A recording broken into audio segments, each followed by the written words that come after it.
ఒక రాష్ట్రం కోసం విద్యార్థులు తమ ప్రాణాలని ఇచ్చేస్తారా? తల్లిదండ్రులు తమ పిల్లల్ని కోల్పోయారు. 1500 మందికి పైగా ప్రాణాలు పోయాయి.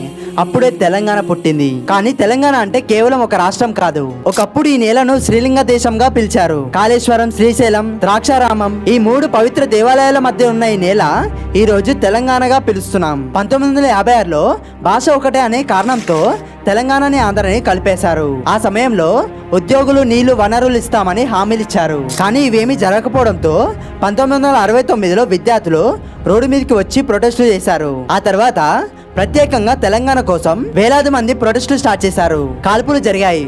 విద్యార్థులు ప్రాణాలు కోల్పోయారు. కానీ తెలంగాణ కోసం వచ్చిన ఆ స్వరం మాత్రం తగ్గలేదు. కానీ ఈ పోరాటంలో 1200 మందికి పైగా విద్యార్థులు తమ ప్రాణాలని త్యాగం చేశారు. ఆ తర్వాత శ్రీకంచారి అనే ఒక యువకుడు తనపై నిప్పంటించుకొని మరీ ప్రాణాలు కోల్పోయాడు. అయినా సరే పోరాటం మాత్రం ఇంకా ఆగలేదు. కానీ అదే సమయంలో ఒక వ్యక్తి ముందుకు వచ్చాడు. అతని పేరే కల్వకుంట్ల చంద్రశేఖరరావు. 2001లో తెలంగాణ కోసం కొత్త పార్టీని పెట్టాడు. ప్రత్యేక రాష్ట్రం కోసం పోరాటం మొదలు పెట్టాడు. ఏళ్లు గడిచాయి.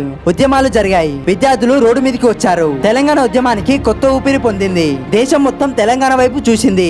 చివరికి 2014 జూన్ 2న తెలంగాణ రాష్ట్రం ఏర్పడింది. కేసీఆర్ తెలంగాణ తొలి ముఖ్యమంత్రిగా ప్రమాణ స్వీకారం చేశారు. తెలంగాణ అంటే ఒక రాష్ట్రం కాదు.